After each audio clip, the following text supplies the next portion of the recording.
யோகாசனம் என்பது உடலையும் மனதையும் ஒருங்கிணைத்து ஆரோக்கியமாக வைத்துக்கொள்ளும் கலையாகும். வடமொழியில் யோகா அப்படின்னு சொன்னால் இணைப்பது அல்லது ஒன்றுபடுவது. ஆசனம் என்றால் உடலின் நிலையை குறிப்பது.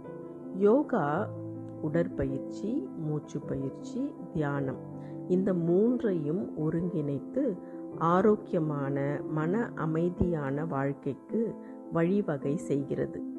யோகா என்பது வெறும் உடற்பயிற்சி மட்டுமல்ல, அது உடல், மனம், சமூக மற்றும் ஆன்மீக நலனை மேம்படுத்தும் முழுமையான வாழ்க்கை முறை. உலக யோகா தினமான ஜூன் 21 முன்னிட்டு நாம் அனைவரும் தினமும் குறைந்தது 30 நிமிடங்கள் யோகாவை வாழ்க்கையின் ஒரு பகுதியாக மாற்றுவோம் என்று உறுதி எடுத்துக் கொள்வோம். நவீனமயமாகி வரும் இன்றைய சூழலில் அனைத்துமே மிக மிக விரைவாக செயல்படும் காலகட்டத்தில் நாம் வாழ்ந்து வருகிறோம் அல்லவா? நிதானம், அமைதி போன்ற பண்புகள் அருகி வரும் இவ்வேளையில் யோக பயிற்சி நமக்கு இன்றியமையாத ஒன்றாகிறது.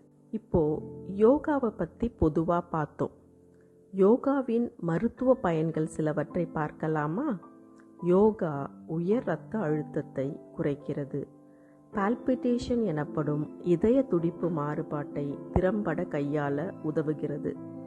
ஆல்டர்ட் லிபிட் ப்ரொஃபைல் இதில் எல்டிஎல் கொலஸ்ட்ராலை குறைக்கிறது. இன்சுலின் சென்சிட்டிவிட்டியை அதிகப்படுத்தி சர்க்கரை வியாதியில் சர்க்கரையை கட்டுக்குள் கொண்டு வருகிறது. தைராய்டு சுரப்பிக்கு இரத்த ஓட்டத்தை அதிகரித்து நன்கு செயல்பட வைக்கிறது. முதுகுவலி, மூட்டுவலி, முடக்குவாதத்தை குறைக்கிறது. மைக்ரேன் எனப்படும் ஒற்றை தலைவலியில் நரம்பு மண்டலத்தை சீராக்கி வலியின் தீவிரத்தை குறைக்கிறது. பதட்டம், மனசோர்வு இவற்றில் காபா அளவை அதிகரித்து கார்டிசால் அளவை குறைக்கிறது. வயதானவர்களுக்கு நினைவாற்றலை மேம்படுத்துகிறது. நுரையீரல் சம்பந்தமான நோய்களுக்கு தீர்வாக மூச்சு பயிற்சி விளங்குகிறது. இது மட்டுமல்ல, இன்னும் எண்ணிலடங்கா பயன்களை யோகா நமக்கு அள்ளித்தருகிறது. வாருங்கள், யோகா செய்வோம், யோகம் பெறுவோம்.